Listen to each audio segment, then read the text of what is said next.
Bollywood ನಟ ಸೈಫ್ ಅಲಿ ಖಾನ್ಗೆ ಚಾಕು ಇರಿತ ಪ್ರಕರಣ ತನಿಖೆ ಚುರುಕುಗೊಳಿಸಿದ ಮುಂಬೈನ ಪೊಲೀಸರು ಸಿಸಿಟಿವಿ ದೃಶ್ಯದ ಆಧಾರದ ಮೇಲೆ ತನಿಖೆಗೆ ಇಳಿದಿದ್ದ ಖಾಕಿ ಸಿಸಿಟಿವಿಯಲ್ಲಿ ಸೆರೆಯಾಗಿರುವಂತಹ ಆರೋಪಿಯ ದೃಶ್ಯ ಉದ್ದೇಶಪೂರ್ವಕವಾಗಿ ಚಾಕು ಇರಿದಿದ್ದೋ ದರೋಡೆಗಾಗಿ ಕೃತ್ಯ ಎಸಗಿದ್ದೋ ಅನ್ನುವಂಥ ತನಿಖೆಯನ್ನು ಇದೀಗ ನಡೆಸಲಾಗಿದೆ.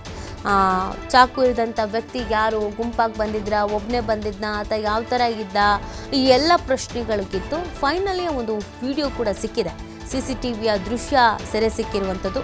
ಆ ವ್ಯಕ್ತಿ ಯಾರು, ಹೇಗೆ ಬಂದ, ಹೇಗೆ ಹೋದ, ಒಬ್ಬನೇ ಬಂದಿದ್ದ, ಈ ಎಲ್ಲವೂ ಕೂಡ ಆ ಸಿಸಿಟಿವಿಯಲ್ಲಿ ರೆಕಾರ್ಡ್ ಆಗಿದೆ. ಆ ದೃಶ್ಯವನ್ನು ನೀವು ಕೂಡ ಗಮನಿಸ್ತಾ ಇದ್ದೀರಾ. ಇದೇ ವ್ಯಕ್ತಿ ಬ್ಯಾಗ್ ಹಾಕ್ಕೊಂಡು ಬಂದಿದ್ದಾನೆ, ಒಂದು ಟವಲೋ ಏನೋ ಒಂದು ಬಟ್ಟೆನೂ ಕೂಡ ಇಟ್ಕೊಂಡಿದ್ದಾನೆ.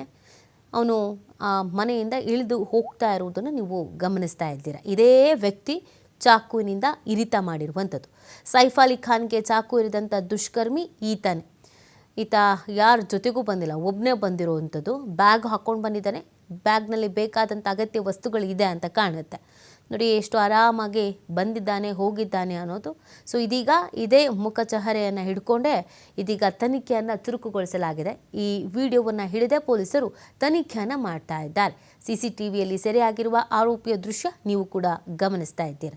ಈ ಆರೋಪಿ ಯಾರು, ಈತನ ಹಿನ್ನೆಲೆ ಏನು, ಈತ ಕಳ್ಳನೋ ಅಥವಾ ಈತ ಕೊಲೆಗಾರನೋ, ಈತನ ಹಿಂದೆ ಯಾವುದಾದ್ರೂ ದೊಡ್ಡ ಜಾಲ ಇದೆಯಾ, ಯಾರಾದರೂ ಹೇಳಿ ಕಳಿಸಿದ್ರಾ, ಎಲ್ಲವೂ ಕೂಡ ತನಿಖೆಯ ಸಂದರ್ಭದಲ್ಲಿ ಗೊತ್ತಾಗಲಿದೆ.